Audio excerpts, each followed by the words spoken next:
Whiskey may have beneficial effects when consumed in moderation. But we don't like to moderate around these parts now, do we? Mm-mm. Good morning, good afternoon, and good evening, everybody. Welcome to Critically Drinking. Give me a quick moment. I see people in the chat already getting started, man. I really appreciate y'all being here nice and early. We got Inya talking about she first. She first out this piece. Dury, cheater. Inya didn't start yet. I got that. I went ahead and pulled that up, Dury. I went ahead and pulled that up because it is kind of funny. It is kind of funny.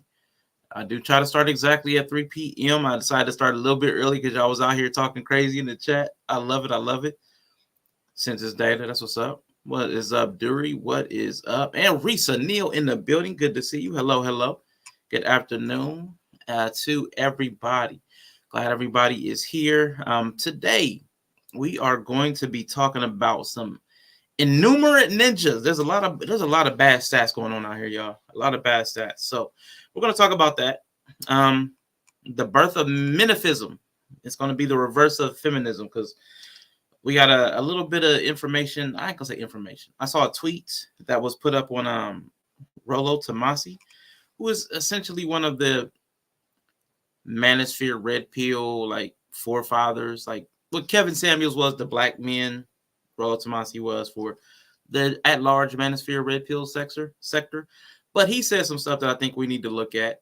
And on the last end of it, I do want to go back to the Eboni K Williams conversation. Just because they had a conversation on The View, and there was some more stuff that they keep bringing out. I really love it because I think it's more of a philosophical conversation. We're talking about what our values are, and I think we're missing each other on the micro and macro levels. So that's what we're going to talk about today. What is up, Yellow Peel? Passing through, man. Appreciate you. Kwai Breeze in the building. Hello. Good stream earlier. Enjoyed you in Kansas and having a conversation. Yes, blessings, Senor Sucre. Now listen. Listen. In the Discord, Tristan shared a clip. I'm going to have to find a way to get Dory the link. But I'm not putting it in the chat here. I'll do it on Patriarch Kings. Yeah, Patriarch Kings. I'll get Dory the link on Patriarch Kings. That's what I could do. I wasn't even thinking about that. Tristan sent this link to this video. And I didn't know I was a heartthrob, y'all. I had no idea that I was a heartthrob and I was in the space and people knew about me, all these different platforms. So I just want to let y'all know that I really am maybe going to open myself up. Maybe I should be open to dating again because I saw this and I couldn't help but to maybe I should consider it. So I'm going to show y'all what I saw. And maybe y'all agree with me. Can you do a venti men's selection flowchart? Yeah, sure, why not? Okay. I'll give you guys my flowchart for dating, for selecting men. Are they Sean?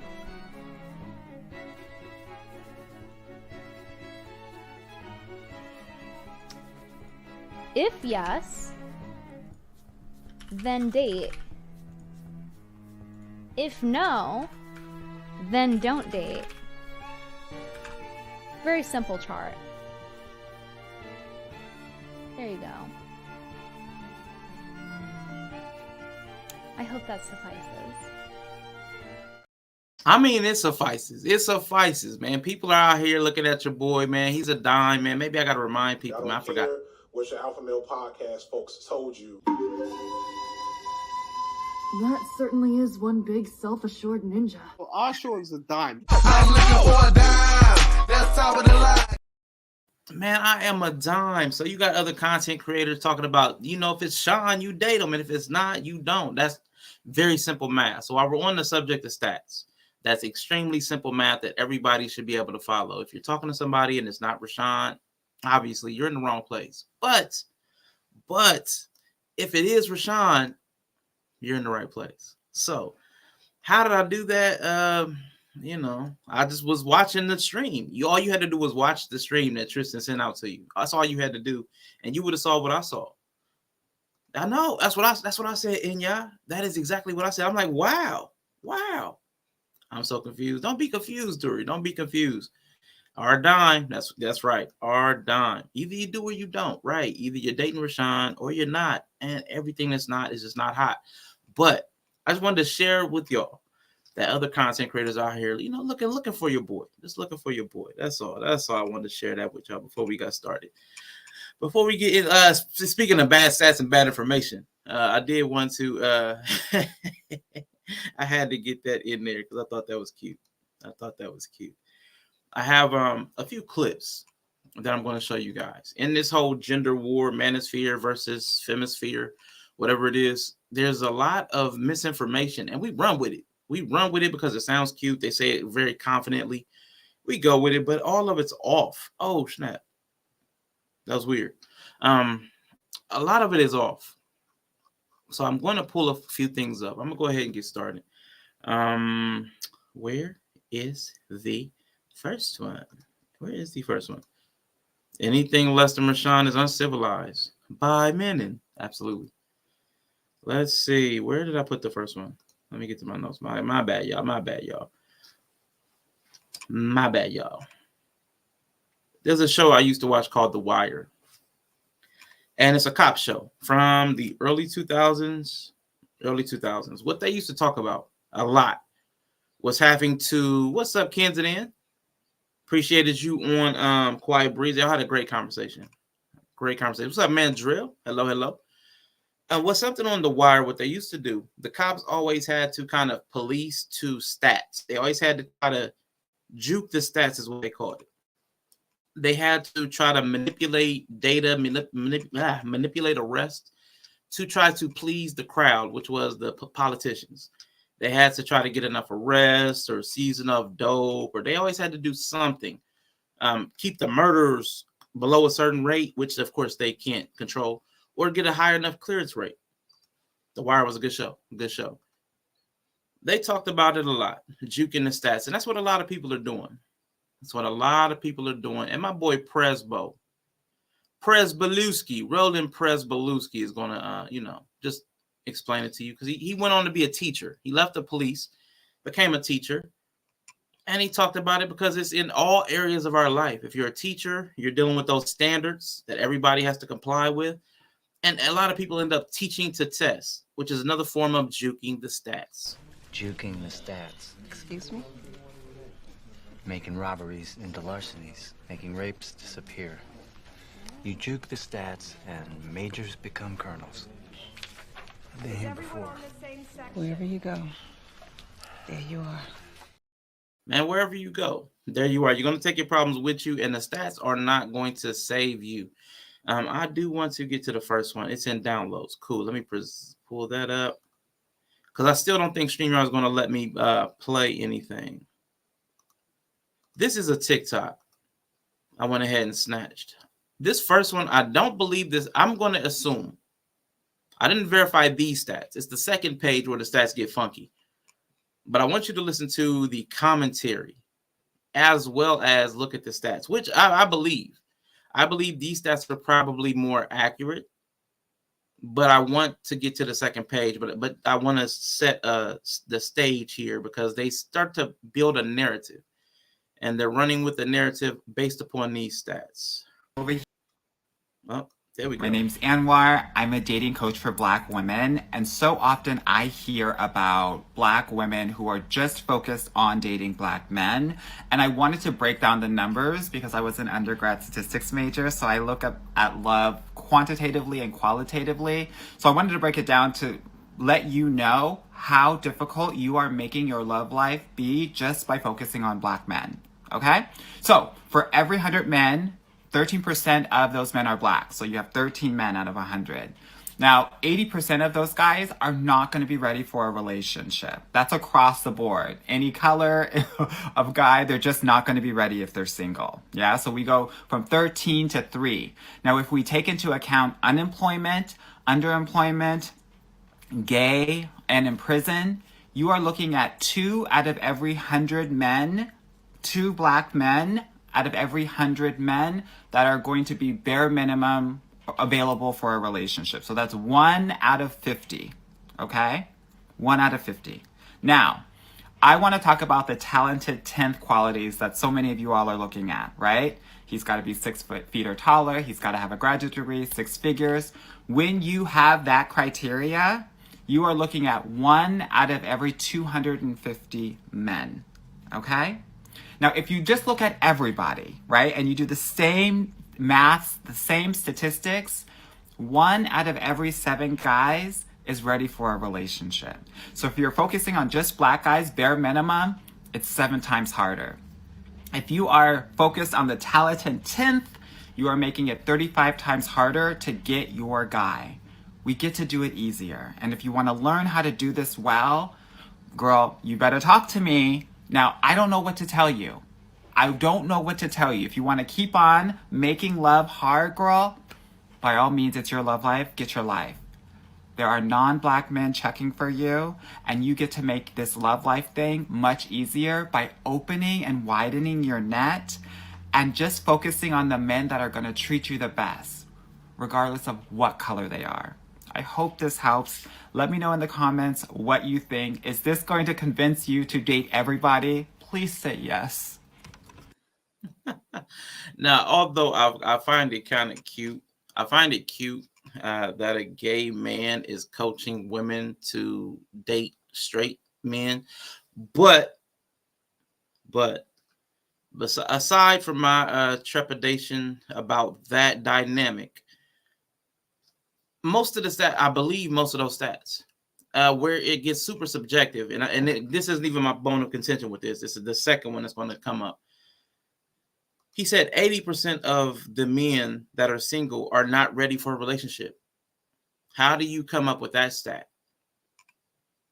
Where do you get that number? Because that would mean everybody that's single must not be ready for a relationship. How do you quantify who's ready and who's not ready for a relationship?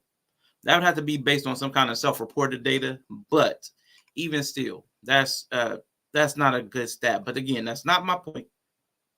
That's not my point. There is a second piece to this that I really wanted to point out to you. And this is where we get super into the weeds when it comes to misleading stats.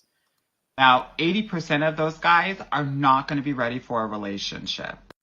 So that clip went super viral where I was breaking down how harder it is to actually date just black men for black women. It's 7 times harder to just date black men. And if you're looking for a man that is 6 feet tall with a graduate degree and makes 6 figures who's a black man, it is less than 1 out of 250 or 35 times harder. So I wanted to break down why the majority of black men are not ready. And it's just because at the end of the day, they're not as educated and they're not making as much money. And because there are more black women than black men, they have a lot of choice, so they don't have the incentive to settle down. So from an education standpoint, black women are actually representing 2/3 of the bachelor's degrees and 3/4 of the master's degree. So they're more educated than black men. When it comes to actual salaries, single black women are making more than single black men. This is the only race where this happens. This is why you see so many black men who are the majority of those passport bros going to other countries, because they're actually making more money in those countries for the women there than they are here. There's no other race where single women are making more than single men. The other thing that I want to offer to you all is for every 100 black women, there are 88 black men.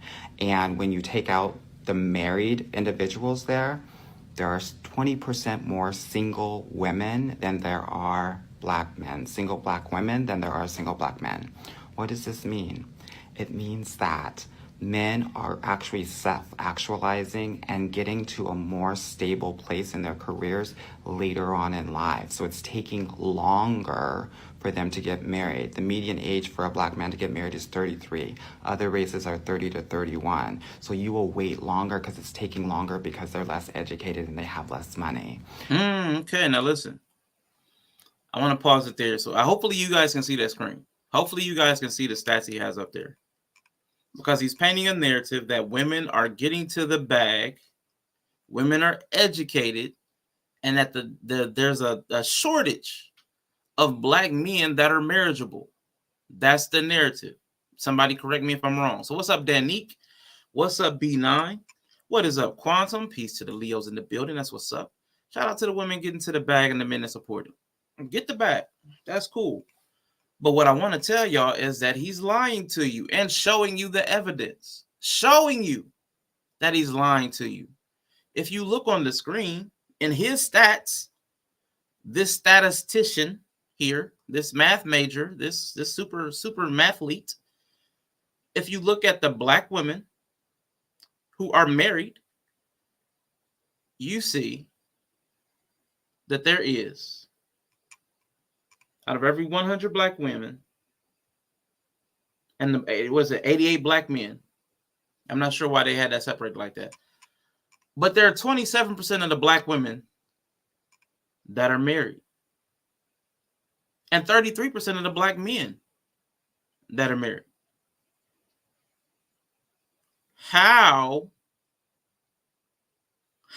are there so many fewer black men that are available to marry if more black men are getting married and there's more black women available? That the math ain't mathing on that one.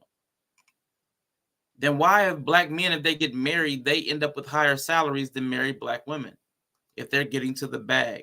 There's a lot of stats about the incompetence, the incapability of men to get to money, but he's showing you evidence that men get to money. Men are barely making less than women if they're single and they're black. Barely making less. And if we're the only group in the United States of America where that dynamic exists, could you imagine one reason why that might exist? One reason. Like one possible reason why that could possibly be the case. Could there be any outside factors influencing that don't have anything to do with the quality of the men or the women? Could there be anything at all? But obviously, women are getting to the bag.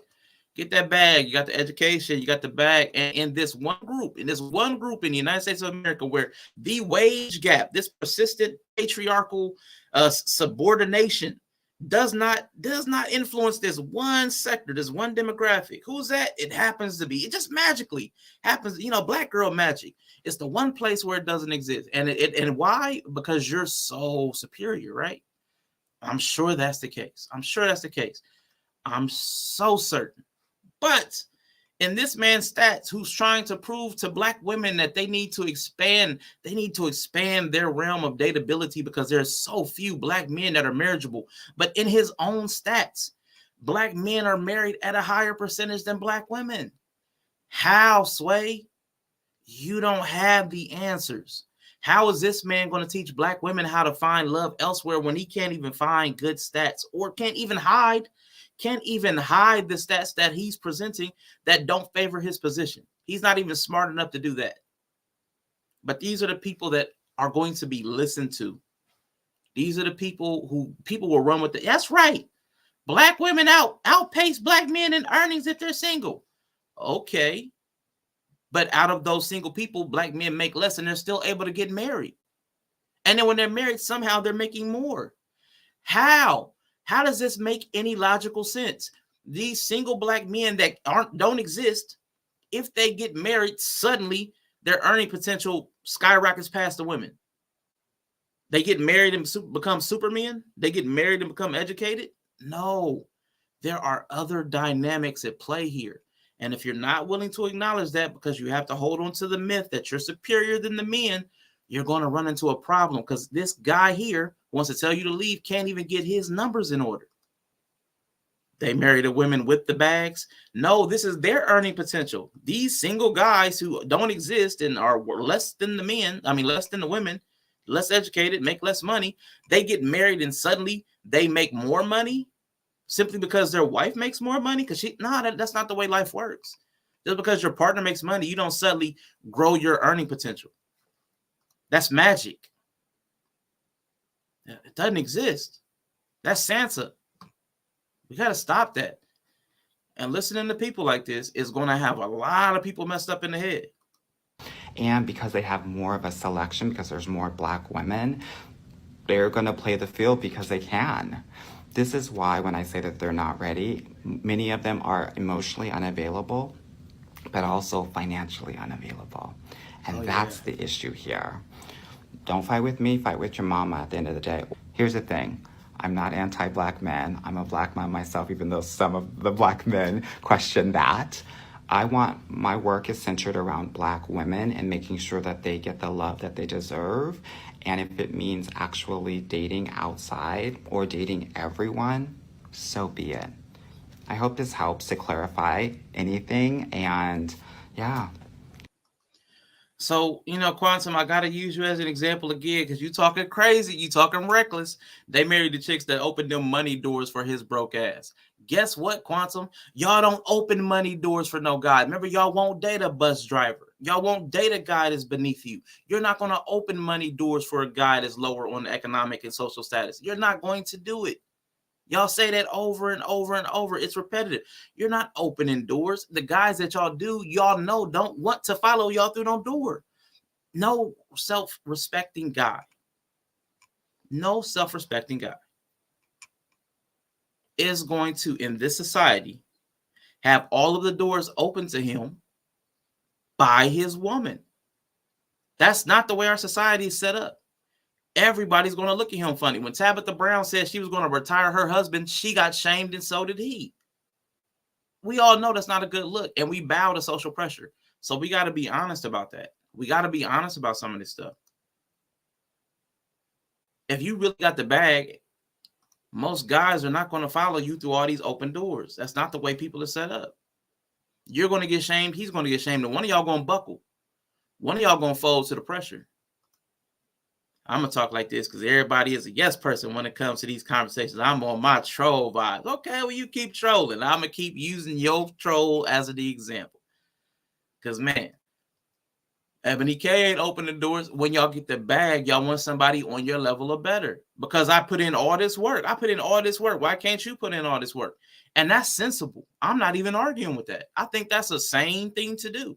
If I put in work to get to a certain level, I'd like to know that my partner can get to a certain level too. I see that even with content creators. People that are monetized and have built a certain channel should probably work with people who have worked to get to a certain level, to know that they can maintain on a certain level that you don't want to fall below. There's nothing wrong with that intellectually. There's nothing wrong with that. But let's not put out a story that women are out here just uplifting men. You're not. It's not true. Now y'all will hold down a lot of broke men, like you said. You'll hold down. You'll make sure they have a place to eat and sleep while they're treating you the way you want to be treated. But you're not just out here altruistic. You're not out here goodwill. Let's cut that out.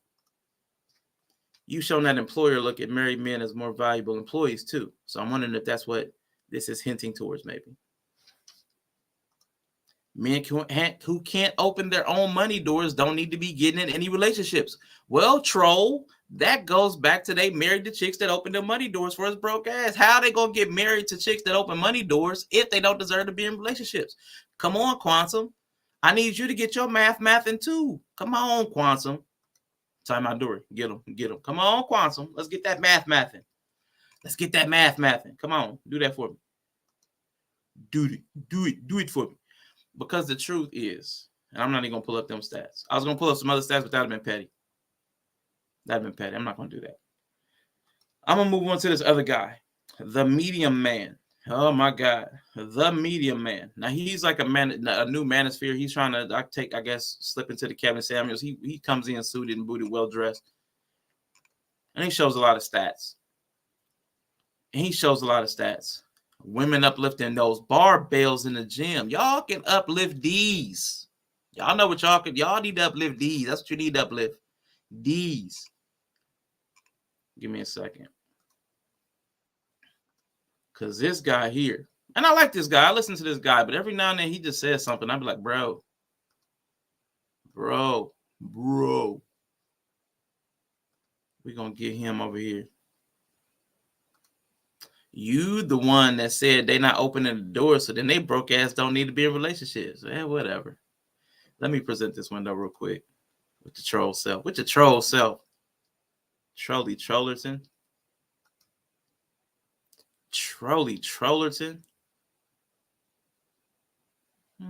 Window. That looks good. That's the one. Let's share that one. Bam. All right. This guy, he hit me with a few of them this week. I'm like, bruh.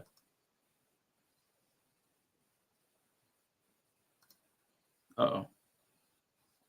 What'd I just do? My bad. I hit the wrong button. Let me see. Let's pull that back in. Boomer. All right, share that back again. Let me go back a few seconds because I accidentally clicked off of it. Hide that thing I accidentally hit so I don't hit it a second time. All right. Now listen. 25 people that are the Shade Room audience. 63.7 are women.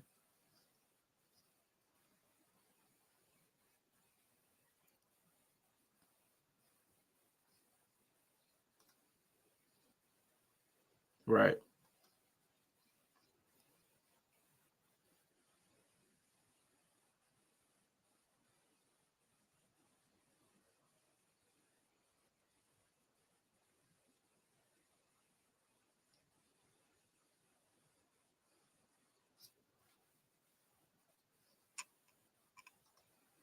So more black women have smartphones than non-Hispanic white women.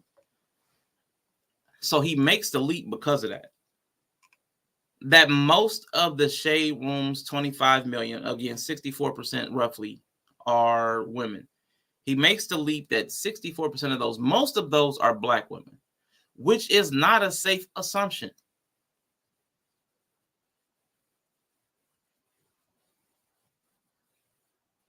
Hold up, because he just tried to.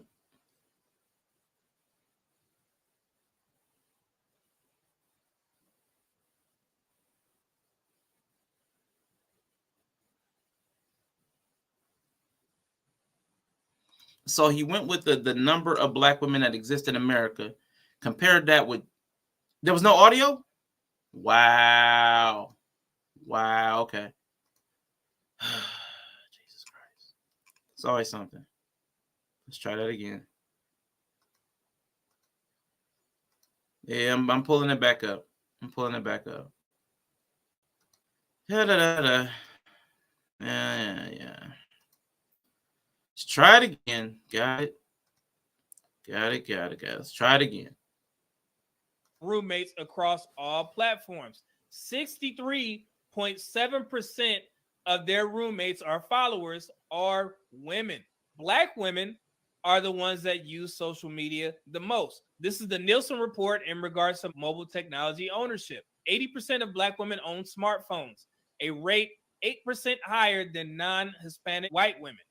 If there's 22 million black women in the United States, 63.7% of 25 million is 15.9 million of their followers. You can automatically assume that the majority of those are black women.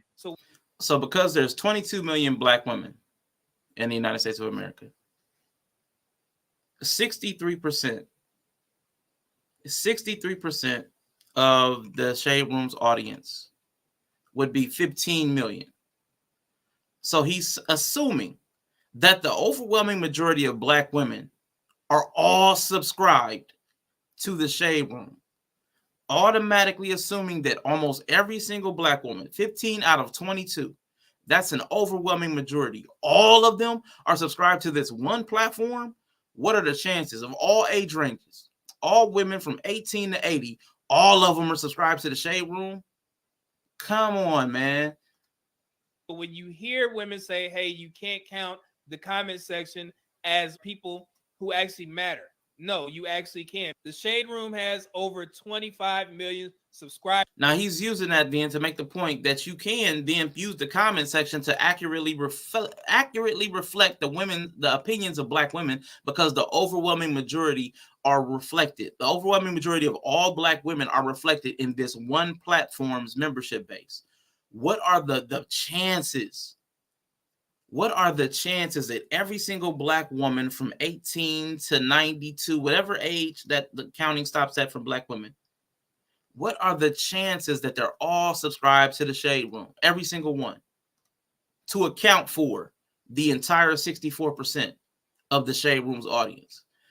Yeah, the math is crazy, and people do it and they use it, and he's using it to bots, and he's using it to then assume. And this is the worst part. He's taking the fuzzy math and using that to support the argument that you should be able to use the Shade Room's comments as indicative of what Black women feel is true and valid. That's what he's saying. And I'm like, that's terrible. That's that good Enron math. And that's crazy to me that people will run with that. The Shade Room talk in the Shade Room, that's what women really feel.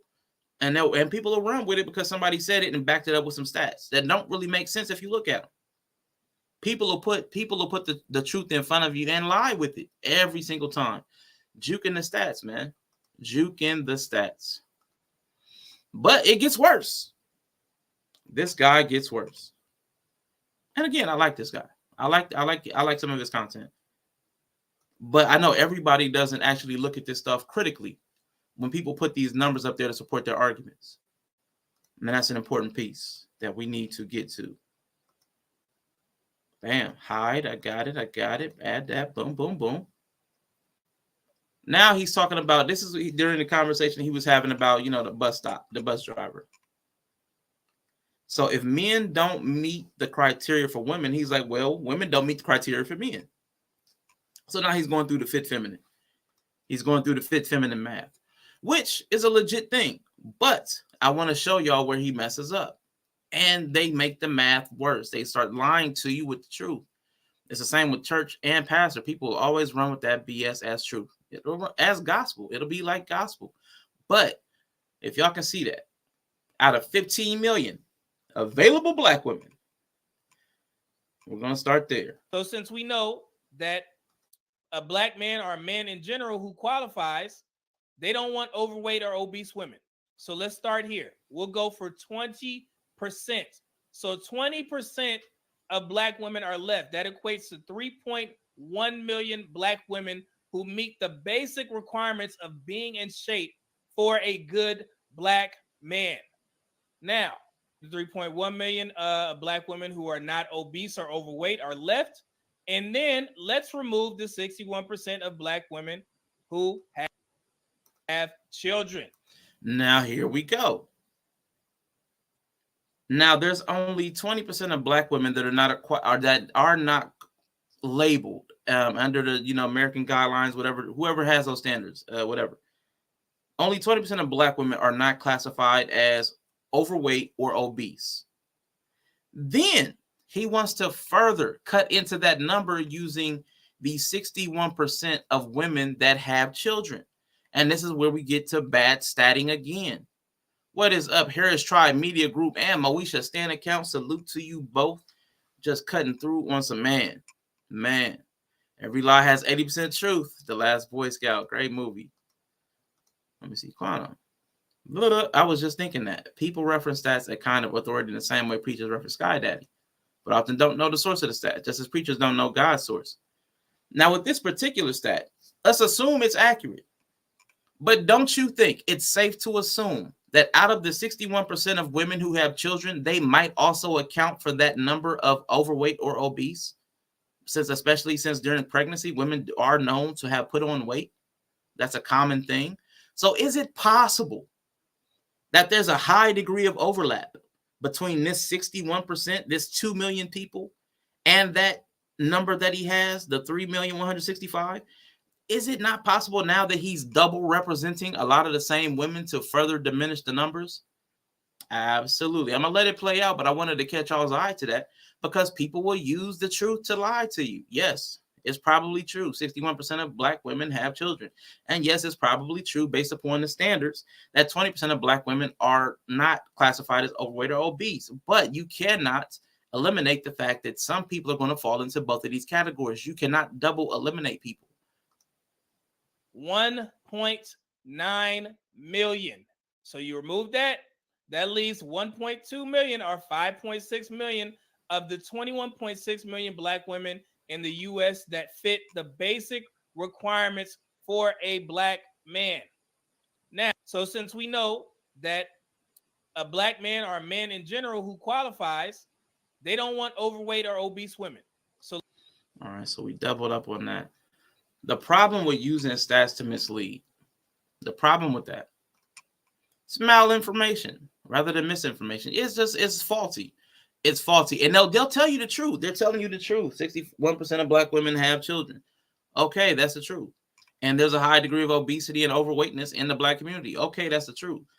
But you also have to consider then. You also have to consider if you eliminate somebody from one, you can't then also count them in the other, because then you're double eliminating. If you're trying to make a case that there's so few people, then let's err on the side of caution and not over eliminate to make it look even worse than it is. That's misrepresentation of fact. You're going to make it look worse than it is. Now, it's still bad. It's still bad. There are, based upon the standards and criteria that people use now to select, there's going to be fewer men and fewer women available. We're all looking for different things. And when we select, we're very critical. We're looking for things that exist in rarity and scarcity now. There are fewer women that are operating in the way that men are looking for. There are fewer men that are operating in the way that women are looking for. We can adjust to the new reality, or we can keep trying to take an already bad situation and make it worse by turning the heat up with these faulty stats and using them to abuse each other. It's not okay. There's another quote from The Wire that this reminds me of. They were like, it's a war, war on drugs, war on drugs, war on crime, war on crime. And they would use like, who's winning? Who's winning? The cops were getting frustrated because they didn't think they were winning. Finally, during one point, and it was just an offhanded reference. It was offhanded reference, and it wasn't during the actual crime stuff. Presbeluski, the guy I showed earlier, was just watching football. He was just watching a football game. And his wife asked him this question, but it was, again, alluding to the war on drugs. Who's winning? No one wins. One side just loses more slowly. Clearly, that's not what's doing it. I just had to superimpose us in there. But nobody's winning in this gender war. Nobody's winning. One side is just losing more slowly from moment to moment. It really doesn't make any sense to keep trying to fight the same way we're fighting currently. To try to, with the SBE, the shaming, the blaming, and the explaining, we're over-explaining and losing. We're both losing. Nobody is making any headway or ground towards the things that they say they want. Everybody is just securing their position in something that's not going to be lasting or fulfilling. We found that out. We've seen so many men, all the men who've taken the red pill path and manosphere path, when they get to their older ages, their 40s, 50s, and 60s, they typically start retracting a lot of the things they were saying. They wish they had focused on different things and not been as vicious or being a single-minded, myopic, whatever you want to say. They always kind of come around, typically. If they're not grifters, they typically like, man, I lived my life in a way that didn't really fulfill me. And the same thing with the women. A lot of y'all might have seen that Taraji P. Henson where she was on there crying with Angie Martinez. I focused so much on my career. I didn't make room for a family. I wish I had done da. There's a lot of emotional quality of life that we miss being at war over things that really don't matter. They only matter to us now. They matter to us right now. I want somebody that doesn't work for the bus company. Okay, that's not going to matter when you're sitting in your hospital room and you want somebody to hold your hand. It's not going to matter where he works. It's not. It's just not. You're going to want somebody to be there. Also have to consider what overweight means. BMI would say to Serena Williams. Yeah. And that's always a part of the consideration. That's why I said the American standard. Whoever, I don't even remember who did that. I don't know if it was the FDA. I don't even know. It might have been the CDC. I don't know whose standard it is, but it's somebody's standard. The Wire is goated. Yeah, losing slowly. Bree said, I'm not losing at all. I'm completely dead. I'm beyond gender. Jesus Christ. Y'all are nuts. Y'all are nuts. But speaking of the manosphere guy, let me remove this real quick. There is something I need to pull up because I know the whole black manosphere, the black red pill, takes its cues from the overarching manosphere, the overarching red pill, which ironically enough were all started by women. All of the talking points, the concepts that they got, they were all started by women. I think the manosphere in specific, or it might have been red pill.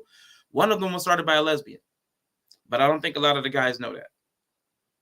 I don't think a lot of the guys know that because they've latched onto an ideology. But I want to bring up something by Rollo Tomasi.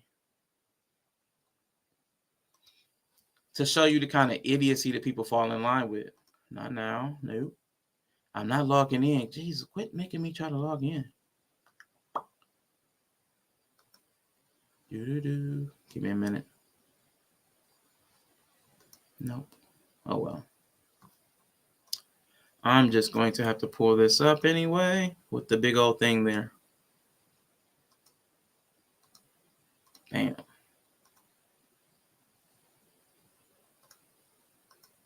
Is the lesbian Roma? I don't know. There's a Rolo Tomasi. Yeah, there's Yella. I think it was Yella that shared it. I remember me, Yella, and Bree were there at one point. We were talking about that, and we looked into it. And all of the history of this stuff, it started with feminists. This is the whole manosphere is just like feminism for men. It's just feminism for men. So it started with a lot of feminists. And they started a lot of this stuff. And men just have taken it over and kind of co-opted it. It wasn't even...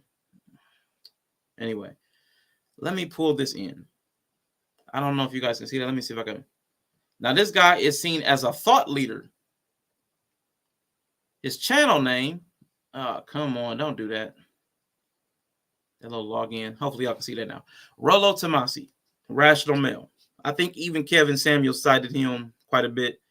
I think O'Shea Duke Jackson mentions him quite a bit. People will mention him. I know people like Fresh and Fit will mention this guy. They cite and credit this guy a lot. He has some book that a lot of them have read. Probably even Andrew Tate.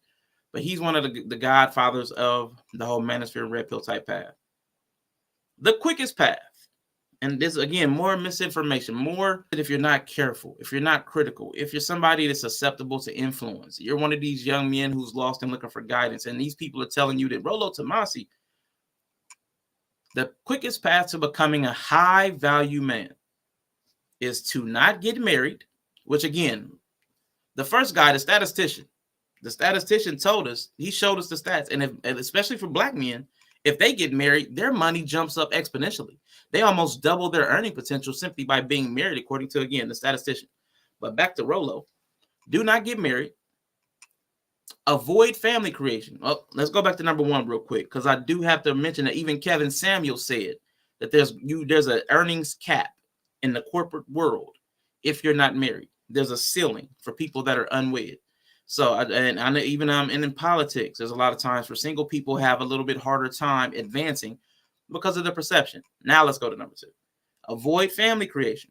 Okay. You don't have a family.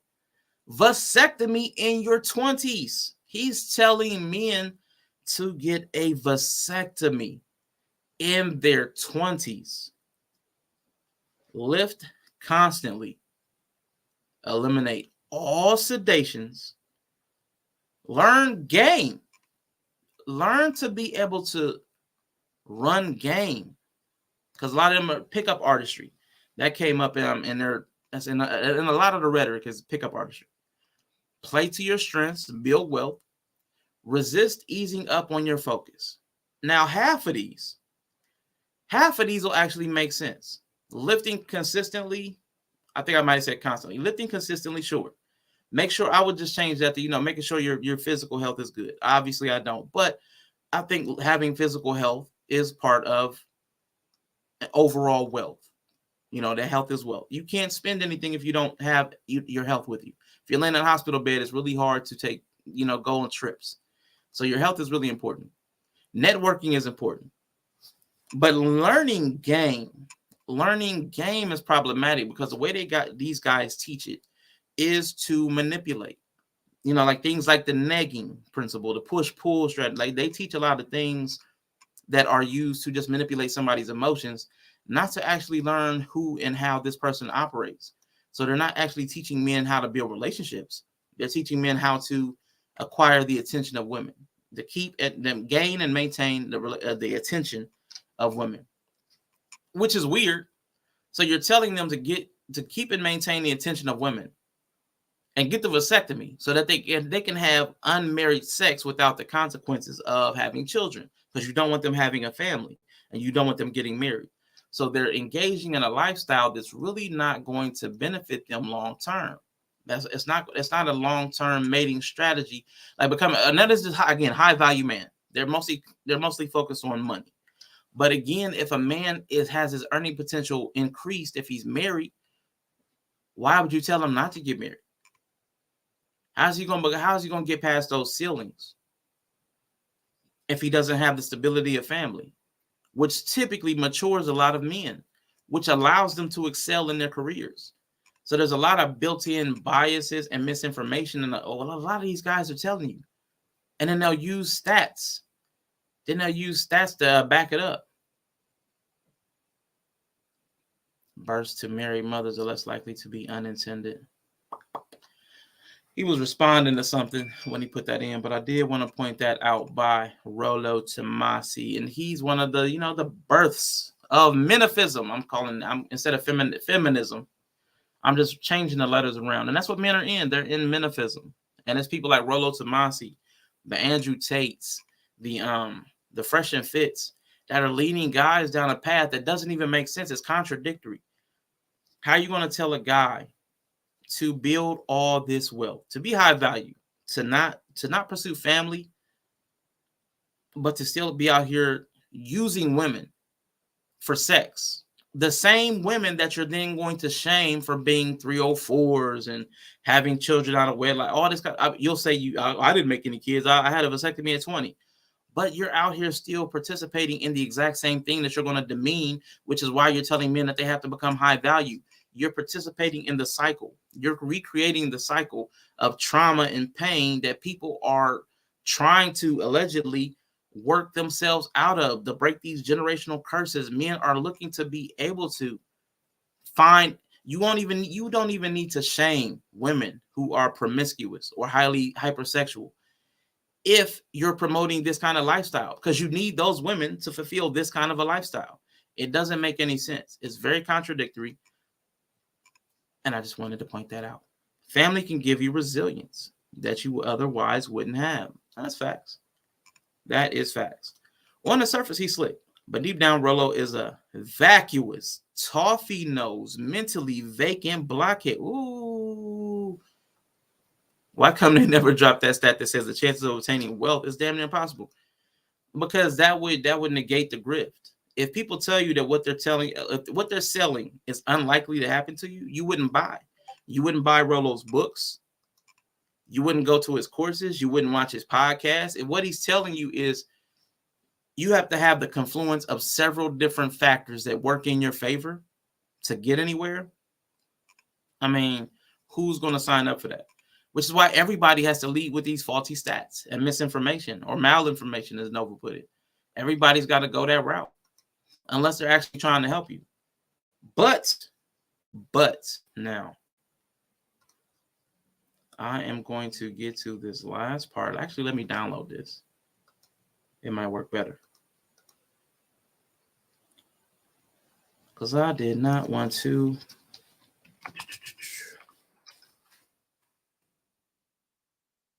That was quick. That was too quick. Yeah, that was way too fast. Let me see if this works. Give me a second.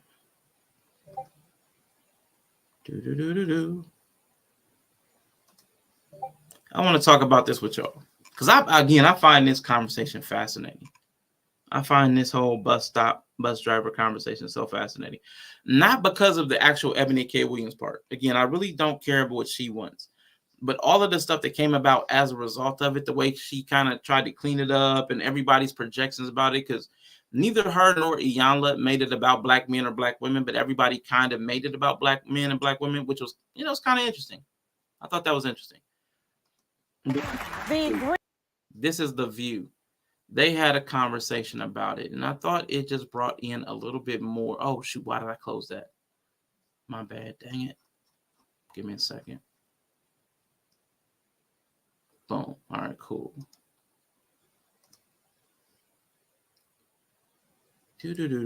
I am going to, if anybody wants to come and talk about this with me,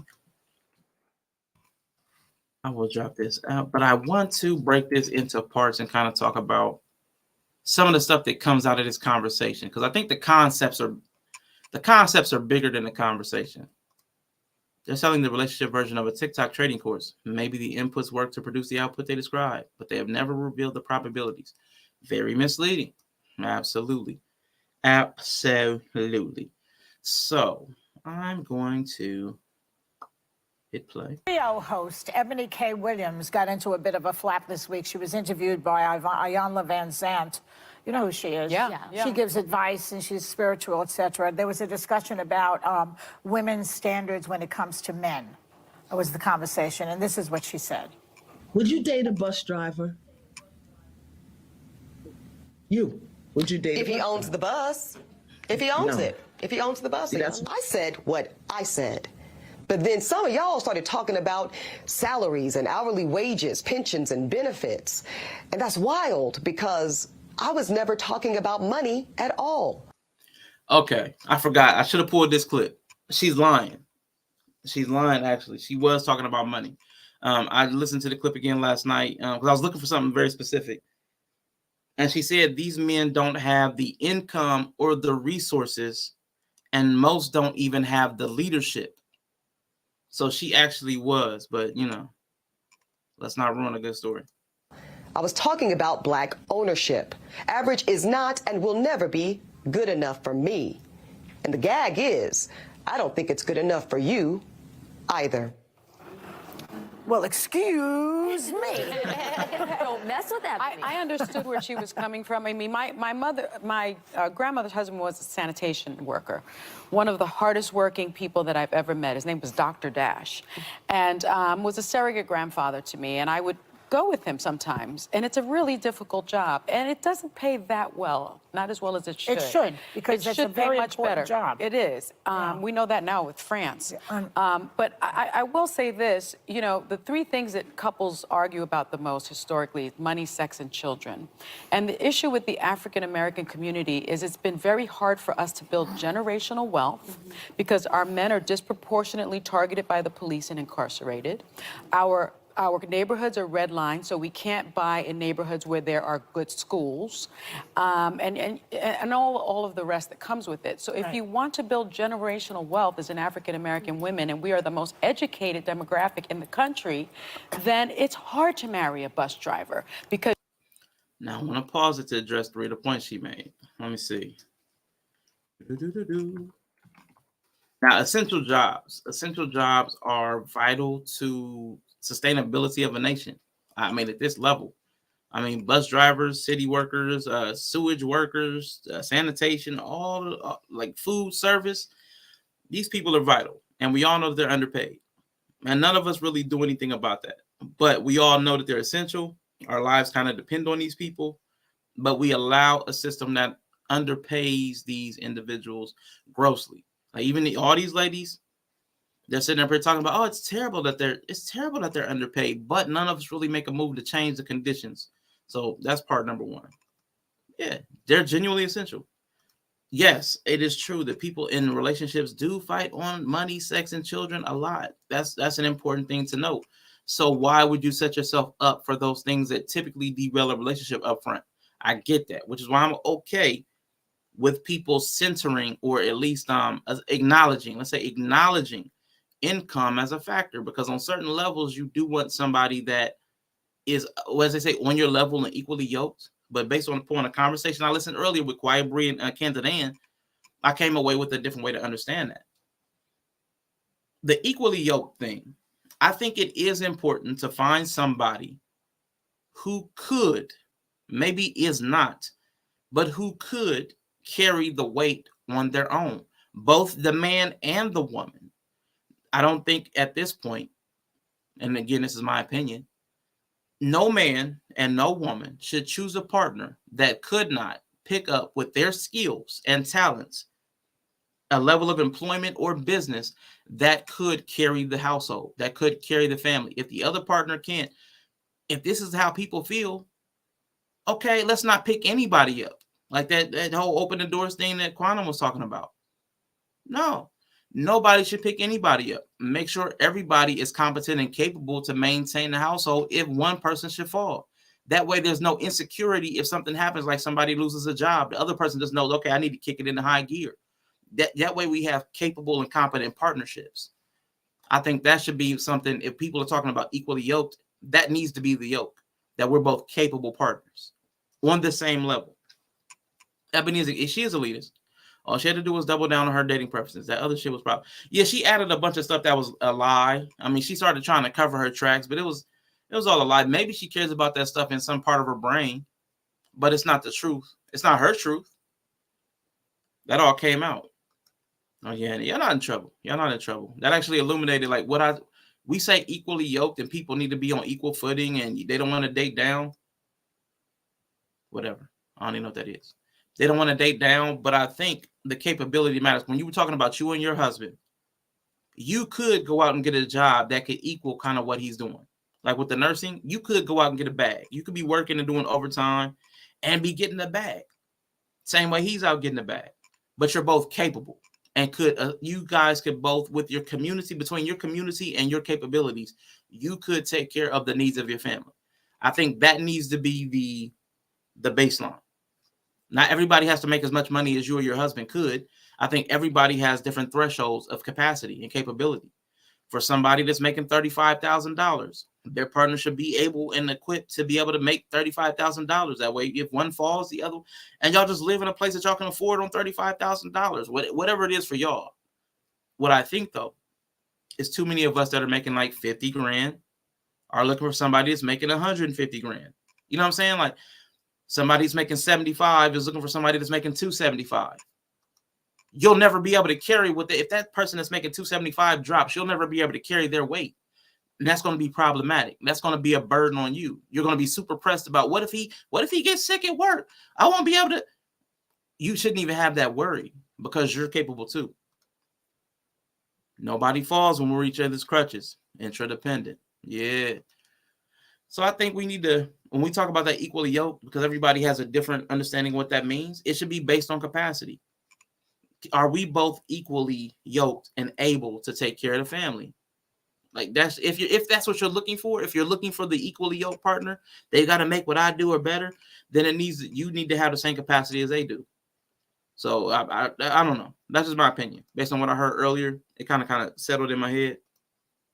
Too many people are low key liabilities. Absolutely. So that's got to be something I think a lot of us consider when we're having that conversation. And then she talked about Black women are the most educated. This goes back to my contention with Real Talk with Yanni. Oh my God.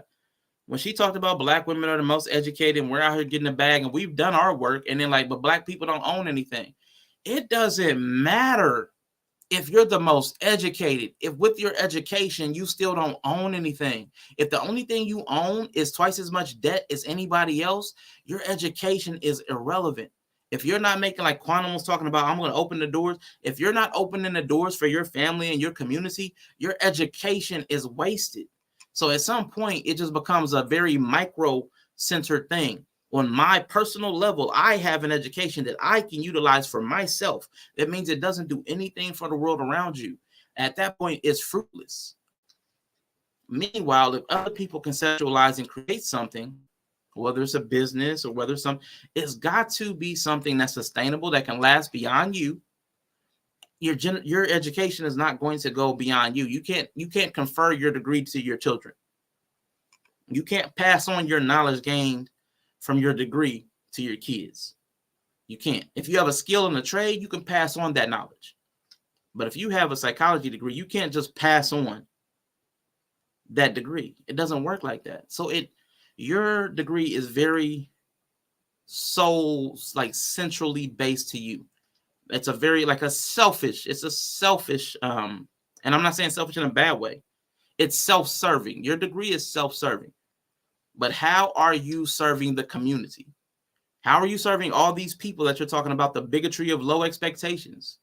Why does it matter if there's any bigotry and low expectations or high expectations if you're not saving anybody? You won't lift anybody up. It doesn't make any sense. That's where the argument falls apart. Balance. Should have some balance. Often literally with all people's debt. And to the balance in y'all, I'm okay with finding balance in different ways. I mean, just based on my perspective, it doesn't have to be two people that can go out and make 100,000. It doesn't have to be two people that can go out and make 50,000. Maybe one goes out and makes 60,000 and the other one takes care of the family, but that taking care of the family provides room for the other person to make the 60,000. Everybody doesn't have to be rich. Everybody doesn't have to be rich. Some people can survive on 35, 40K in certain parts of the country. And if one person takes care of the kids because they don't live a lavish lifestyle, and the kids are taken care of, the kids are tended to, the kids are watched constantly because one person is there to do it, and they're living on 40K and they're frugal or whatever they got to do. Man, balance it out. Balance it out, but don't try to be with somebody that tips the scales too far in the opposite direction. It won't work too well. A lot of degrees of trash. Exactly. There's people out here touting 70K while swimming in a decade worth of debt, thinking their best fit is debt-free doctor for 150K. The math doesn't math. Exactly. Taking care of kids and the household, cleaning and cooking, that all has value. And the fact that you ain't got to do it or pay somebody else to do it, whether you're the man or the woman, it doesn't really matter. We were watching couples therapy. We've been talking about couples therapy. There's a guy that stayed home, and she's resenting him for staying home and not doing. If you allowed this person to stay home to take care of the kids, why would you resent them for making sure that your child together is cared for and nurtured and looked after? How could you ever resent the person that's taking care of your child that you have together? How could you ever resent the person that's educating your child? I don't understand where people come from to start to hate the person. That's loving your child. It doesn't make sense. But we've gotten to the place where money is more important than the man or the woman. And it's crazy. Or I guess for men, it's probably not money. It's probably your looks. You probably got to be built a certain way, certain features, certain complexion. These features are not going to take care of your kids. That hair is not going to take care of your kids. Those nails, that booty, that BBL is not going to love your kids. So we got to quit. We really need to start focusing on things that matter, because everybody's crying about all the different ways, the communities, black, white, all the things that are falling apart in America, but nobody wants to look at ourselves and say, man, how am I complicit in this?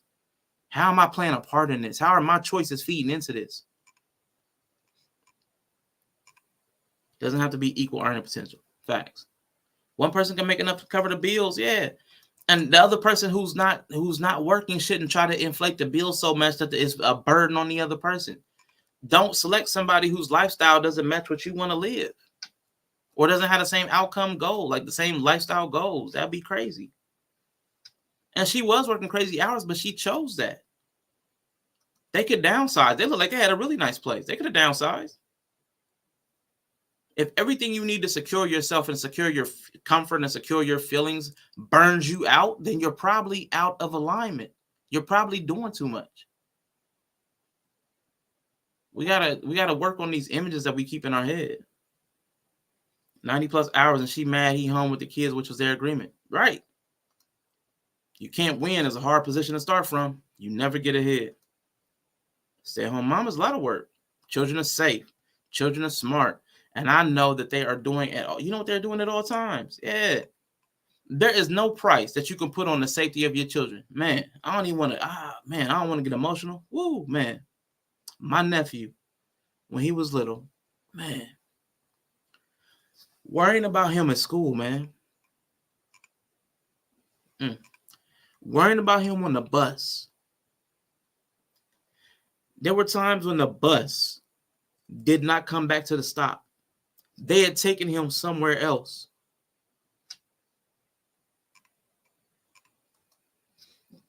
And I'm panicking.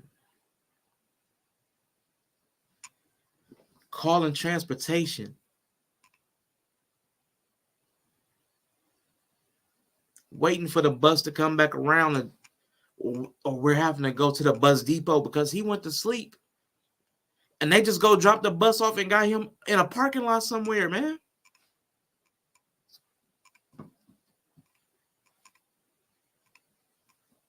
So all the people that don't have to worry about that, man, come on. How could you ever resent that person? How could you ever? I don't get it. I don't get it. Man or woman, we gotta not disrespect people who are looking after our kids, man. Man, I'm grateful to be able to be home and afford a school that I really don't have to worry about overlooking my kids. Yeah, overlooking your kids. I mean, it's your kids, man. They're watching your kids. There's nothing more important than your family, the one you're creating. Calling CPS, calling the cops, man.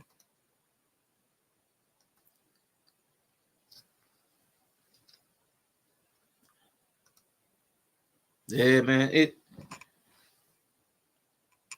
I know I need therapy because I shouldn't still feel things the way I did in that moment. But man, the panic, man. Oh God, damn, man. Shit.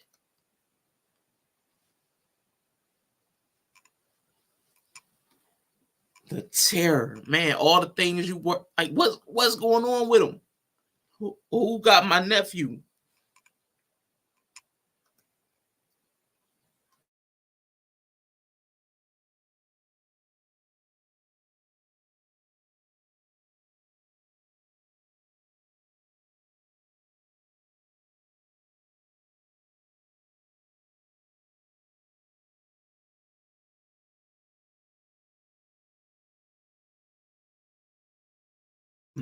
My bad.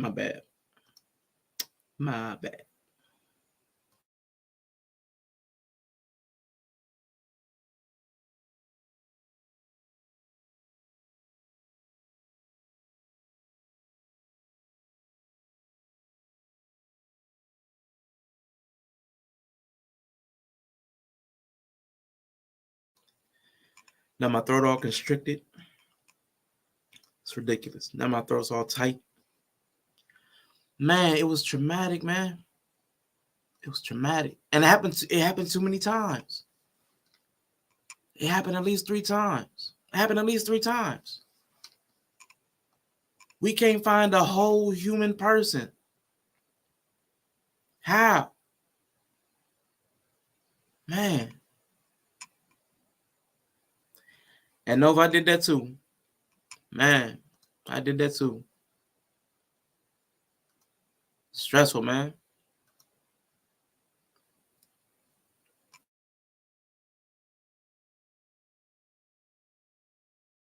You're going to have to, your kids may not be in the best schools. Your kids, aren't. Yeah, but he might be the best father. Well, he may be the best father, but we're talking about generational wealth. Now, at this point,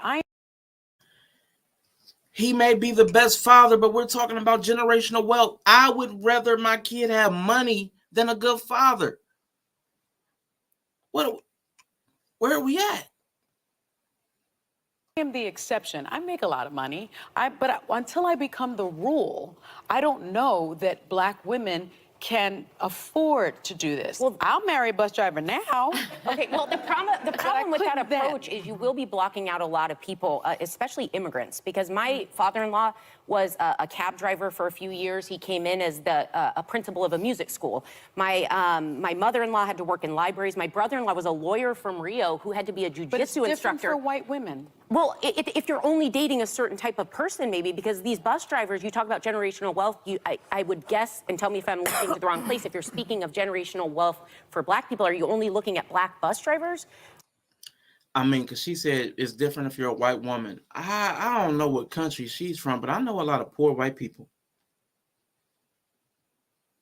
Somehow, ever since that we talked about this the other day, that stream I did on the white expectations of Black men.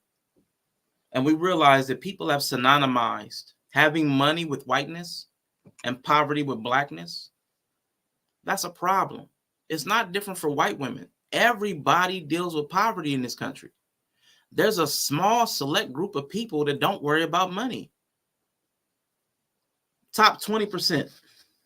Gotta be top 20% at best. At best. Like just being using what they call a conservative estimate. Let's be liberal. Let's give it, there's a whole 20. Let's give it a 25%. 25% of all people don't have to worry about money. Of any 25% of black people, 25% of white. Let's give them the top 25. Top 25. That means 75%, the overwhelming majority, worry about money, are having money problems. Even people that make 100 grand, their household is 100 grand, 200 grand. They might have money problems. They might be overextended, over leveraged. You don't know. They might have sunk their money into a business that failed, because most businesses fail. Most people fail. That's just a part of life. And you want to say, well, man, you're white, so you don't have to worry about money. Man, skin color does not come with a free bag. It does not come with like a gold, like a treasure map. Like, I've known so many people that grew up poor and worked hard, and they were white, Mexican, Asian, all kinds, man. Quit. There's something in some people's minds. I don't think it's a lot of people. It's not everybody. But there is something in some, I'll say, black men and women's minds where we extrapolate that if we're talking about money, we're talking about white people. It's different if you're white. You don't have to worry about money. We don't know where these people came from, how many generations they've been in the United States. You just see the white skin and assume they came from money. That's weird, because you're sitting at the same table they're sitting at, which means they probably came from the same type of places that you came from. Possibly. You don't even know. But the assumption is that they came from money, but they're white. You had to work to get to where they were handed their position. You had to have been here. You had to have money. It's not a thing you had to ever consider. How do you come to that? How do you come to that conclusion? Ignorance truly is bliss. People don't ask the right questions. What does generational wealth look like to you? What the fuck does that even mean in the context of capitalism? What the fuck is generational wealth? If the path to generational wealth don't start revolution and burning this bit down, this system down, I don't want to hear it. No, they're talking about joining into the system. We want to play by the rules of this system. They're bought into the system, which is even more problematic when you talk about generational wealth and liberation. It doesn't really make sense in that vein. I'm talking about ownership, and the system that you're talking about is a problem. It doesn't make sense. You're just talking about being a warden at the prison that most of your people are locked up in. It's really just an elevation of status. That's all you want, is to be better, more favorable in the system that you're in. You're not looking to change the system, and you're not looking to overturn the system. You just want a better position in it. And I get it. I'm not even knocking that. If you're in something, I say want to be better at it. If I'm playing Monopoly, I want to be winning. I get that. But let's not act like you're saying, well, I'm playing Monopoly, but I got a better game to play where nobody has to lose. Well, then start playing that game. But that's not what you're doing. And you got to quit lying. Everybody got to quit lying. Man, kids might mess up the bag. Most businesses, by the third generation, the business done fell apart. So what are we talking about? Generational wealth doesn't mean anything without generational transmission of information. If you can't pass on your values, if you can't pass on the way to maintain the money, if you can't pass that stuff on, passing on the money doesn't mean anything. I've seen so many people blow so much money, man, so much money. I've seen people, man, 50K gone in a summer. A summer, man, 50K, poof, like magic. Poof. And I'm not even talking about generational wealth. I'm just talking about having 50K at one time and just blowing it in a summer. I've seen it. I've done stuff close to it. We blow money. We blow so much money, man. We can't have generational wealth if we don't have generational understandings of how wealth moves, how wealth is acquired, how wealth is maintained. Everybody keeps talking about all these streams of income, all these streams of income. Black people have the least mature businesses in this country because we'll be a jack of all streams. We'll be a jack of all streams. We'll have 50 streams. We've got 50 streams of income, but all of them are at a trickle. All of them got raindrops in them. What's the point of having 50 streams and all of them are dry? It doesn't make sense. Let's just build one ditch and get some water running down it. Let's build something sustainable. Let's quit trying to make all these streams, man. It doesn't make sense, man. We need to master one. Let's get one. Let's get one good one where somebody can, if somebody can water their crops off of it, somebody else can bathe from it, and somebody else can get some drinking water from it to boil. Man, let that be a stream. Let's get one to that level where if it's water in multiple places, then you got a stream. You got something going. If multiple people can use that source, then it's something, man. Thank you, Nova, for the Cash App to stop my rant. All right, cool, man. Let's pop this off real quick, man. Thank you, my guy. The Prince of Pan-Africanism is back, showing love to all my donors and supporters. We've been at it for 2 hours and we still got donations to go through. I'll take that. See, I get love. Y'all focus on the hate, I focus on the love. Is that a lot? That's a lot. I got another donation.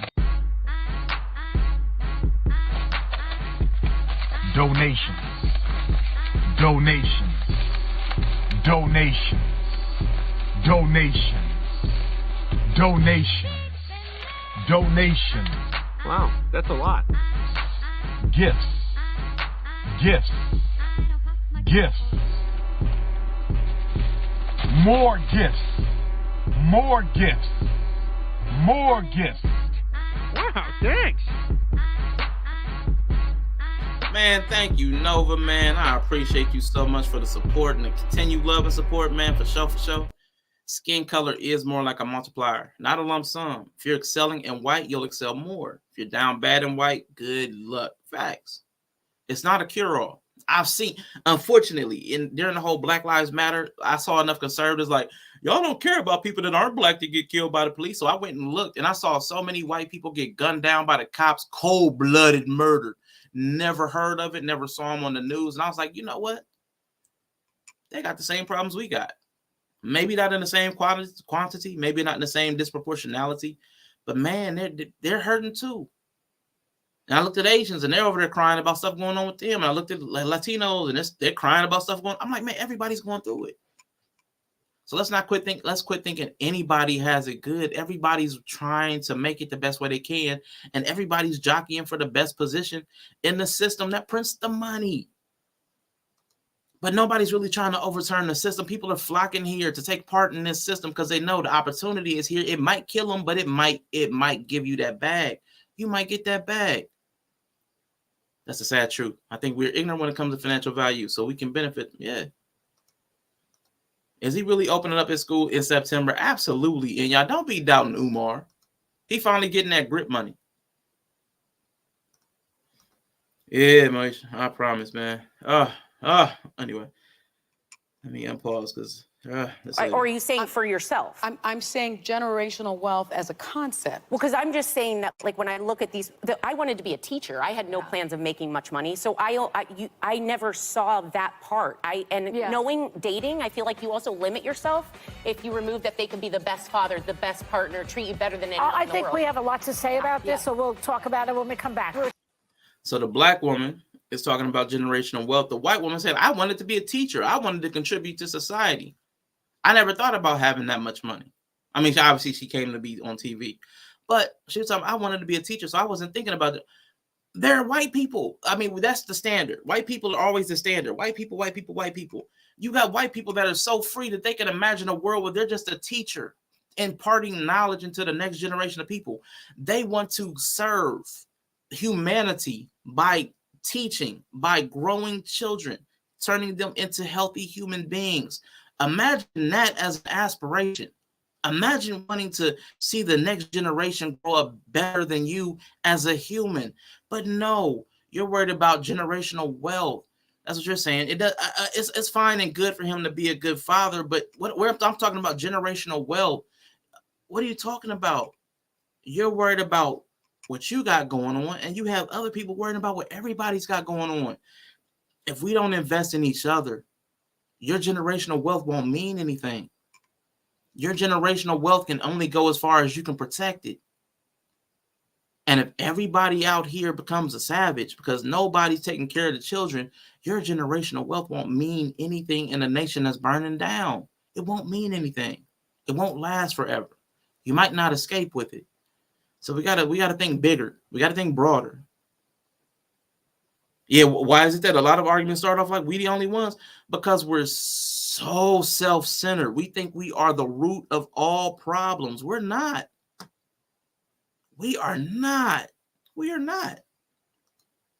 I bet money the white lady is in a successful marriage. Damn, life took a turn. She only ended up on TV nationally.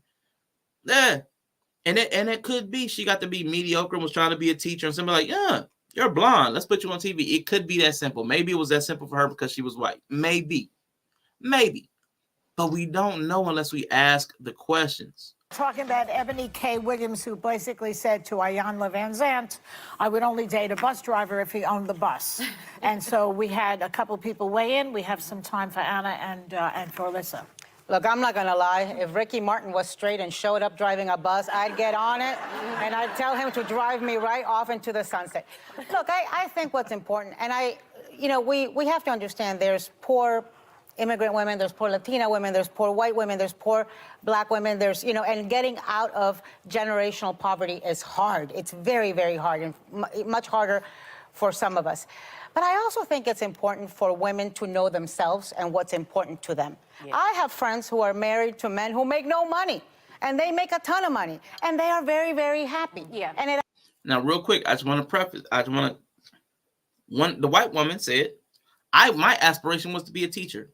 You have the Latino woman saying, I know plenty of women who make money and their husbands make none. What up? 100 watts in the building. Hello, hello. So we got that couch right there. Again, now this is all self-reported, but let's give them face value. Allows they them. Make a ton of money. Well, and because actually, no, because having those men there. And she's pushing back, but they make a ton of money. This all started with talking about Eboni K Williams, who makes a ton of money, reportedly $100,000 a month. That's good money. Sometimes taking care of the children, taking care of the house, allows them to have those successful careers. No, listen, the important thing, Sonny, is that you don't feel complex about it, that you don't feel a complex about it, because obviously Sonny feels a way. Because the lady said they make money, the spouse doesn't, even though the spouse is a man. She's saying, and that's the arrangement that they made. Why is Sonny hot about that?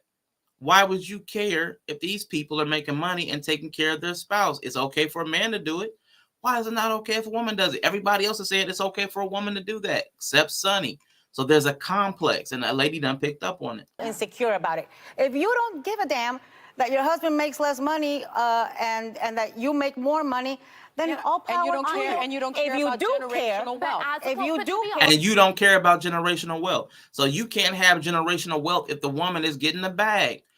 There are inferences and assumptions that are built in. She's saying if the man doesn't make more money or doesn't make the money, then it can't be generational wealth. That's a complex going on in her mind. If a man can get generational, how much would it be? If he can make what? 100 million in his career? Let's just say it's 100 million. I'll just make that number out of the blue. Eboni Williams is making more than $1 million a year, according to what was reported. So her earning potential, I don't know how long she's been making that. If she's investing wisely, she could create generational wealth. She could do that by herself. So if you could create generational wealth by herself, all of a sudden being married, you can't. So like there's something going on in her mind. The lady picked up on it. You got a complex about it. You have an insecurity about it. If a woman can't create generational wealth, but a man can, then you're saying that women are somehow inferior to men, or the system disadvantages women in a way that would never allow them to acquire generational wealth, both of which would need to be addressed. Appears they're focused on the wealth while neglecting the generation. That's what it seems like, because she also said, because the other people at the table tried to bring up the man being a good father and husband. She poo-pooed that. She's like, no, we're talking about generational wealth. Why would you talk about generational wealth at the expense of having a good father and husband? Why would you have to make that? Why would you have to make that line? It sounds crazy to me. And then you have to acknowledge someone who never came from generational wealth and aspires to maybe leave some behind. Okay, again, now this lady stepping in, another non-black woman. I did not come from generational wealth, but I aspire to leave some behind. That's a secondary thing. Happiness is going to be the first thing. Both of my grandparents, I look to them as an example because my actual parents got divorced. They were factory workers, but they loved each other. They provided each other the life that they wanted, and they were happy. I have seen wildly successful, wealthy people. Think of all the celebrities that have it all, and they're going to leave tons behind, but they're not truly in love and happy. There are a lot of them that are very happy. But and there are ones that are happy. I think it's an admirable thing to want to leave something behind, and that's my goal. But I think first and foremost, the happiness. Well, and you also see a lot of people that marry for those things, and we've all had friends like that. And I would rather be alone than lonely next to someone. And I think that's the thing, is that when you see people doing it for money, there's an emptiness. And let me make it clear, it's not just for money. I think that every generation needs to do better. At least that is my feeling. My father always told me my average must be excellent. And that is because of the history of African Americans in this country. Now we go to what Yella been talking about. That black tax, man. There's a burden that some people are carrying with them about being black, man. Let that go. Let that complex go. Your average does not have to be excellent, man. You can be whatever you want to be. You do not have to pass on generational wealth through the man. To me, there's nothing more patriarchal and sexist than say that the only way you can pass on generational wealth is if a woman marries a man. That's crazy to come from a modern woman, somebody who might espouse some level of feminine values, and women should be able to do this and that. That's weird to me to hear. And no way a woman can pass on any generational wealth unless she marries a man who's wealthy. That's crazy. That's sad. And you can't have me listen to 20, 30 years of feminist rhetoric to come to this conclusion here in 2023. That's insane. Yes. That is the perspective that I think Eboni was coming from, and that is my perspective. Yes. I would not have been able to pay for my son's college, pay for my daughter's private school without the choices that I made. And if not, they would have had to have taken out loans, and there goes another generation saddled with debt and no generational wealth, and I can't accept that. I always marry teachers, so I don't know about this. You what? I always marry teachers. Teachers never make a lot of money. And you have no do that. Well, but when I met my two husbands, I didn't have any money. Neither they were teachers. Yeah, but you have no issue with making more money. It Zero. doesn't give you I enjoy it, actually. I enjoy it. And buy what I want. There's only one woman at that table who had a problem with that dynamic. Only one. And again, this is self-reported. We don't know what they truly feel, but what they said, only one person at that table was the one that had a complex about it. And it was the black woman. And I'm not sure what it is with Eboni, but she was the one I had a problem with. I'm not sure what it is, and I keep hearing it. Why are black women always asked to settle for less? Everybody takes a short in life. Because if you're asking for a man that makes more than you, that's the only way to build generational wealth. You're asking him to settle for less. You're saddling him with your lower income earning potential. It's always weird how generational wealth is always something that somebody else is responsible to provide, but it's never on you, which is kind of just weird to me. I think it was a Jackie Chan and Ashton Kutcher that both said they will not pass down their wealth to their kids, but will give it to charity. Yeah, there's been quite a few people. They don't want their kids being lazy and whatever. Warren Buffett is donating 99% of his wealth too when he dies. And that 1% will still keep his kids wealthy, which is so crazy. But I don't know. I just find it kind of sad. I just find it kind of sad that a lot of people have adopted this pseudo-feminist rhetoric of woman independence, woman empowerment. I'm going to get the bag, but we can't create generational wealth unless the man brings it. How do we get to that? That math doesn't make any sense. It doesn't make any sense at all. So, since nobody wanted to come up and talk about that, I'm getting ready to head up out of here. I know I saw Yella going live. I'm going to go check and see what he's doing. I hope y'all have a good rest of your evening. I'm not going to belabor that point, but there was a lot of things I did want to bring up, but I will wait until another time. I might catch a panel one time if somebody's bringing it. Let me see. Read that. Exactly. The trust funds still have $1 to $3 billion each. There's a war over women. Keep them all. Just want a lady. You was cooking. Thank you. Appreciate you being. That's a lot of money. Yeah, it's a lot of money. But listen, I will be here tomorrow night, 7 p.m. Eastern time, with me and my nephew. I sent out a message to Rico. He did not respond, so I know it'll be me and my nephew. So we'll chop it up. But listen, we have some extreme opinions, and tomorrow, because he said he wanted to have a controversial conversation. So I am bringing my controversial opinions to the show. I don't often share my most controversial opinions. I did a little bit on Twitch, and people were flabbergasted, and y'all especially. Her jaw was on the floor. I didn't even see it because she's in another part of the world. Her jaw, I know it hit the floor. She said she sat in shock and stared at walls for several hours after my stream on Twitch. But we'll be having some conversations about some controversial topics. If you have a high degree of sensitivity around race, around gender, around religion, please, please, please do not attend. We have inflammatory takes, and I'm not going to try to be kind about my takes. we're just going to speak honestly about the way we feel about some things that we see in the world.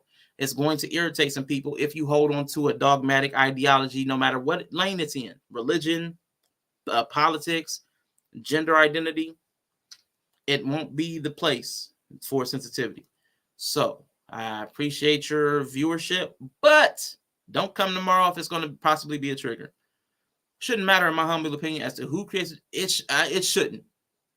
It shouldn't, because if it's honestly about generational wealth, you're acknowledging when you're saying generational wealth, you're acknowledging that it's something that extends beyond you. That means it's something that's more important than you.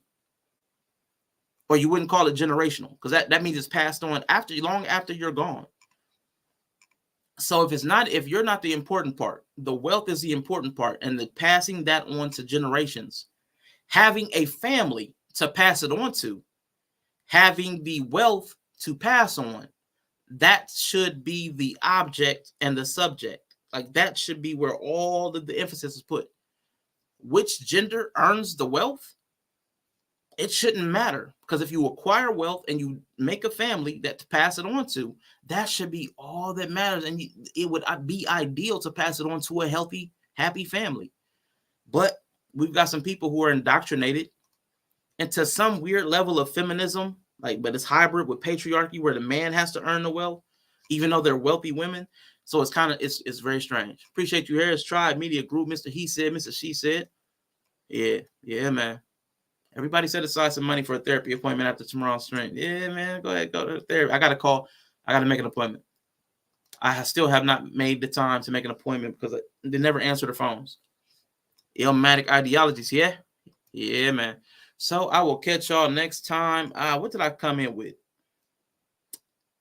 Again, I guess I'll leave with this. Because I know, I did become a heartthrob. I didn't even know it. That some young ladies were, desiring after your boy. So I guess I'll leave by just acknowledging how desired I am out here. I'm broke, but I'm still desired. Y'all. Can you do a venti men's selection flowchart? Yeah, sure, why not? Okay. I'll give you guys my flowchart for dating, for selecting men. Are they Sean?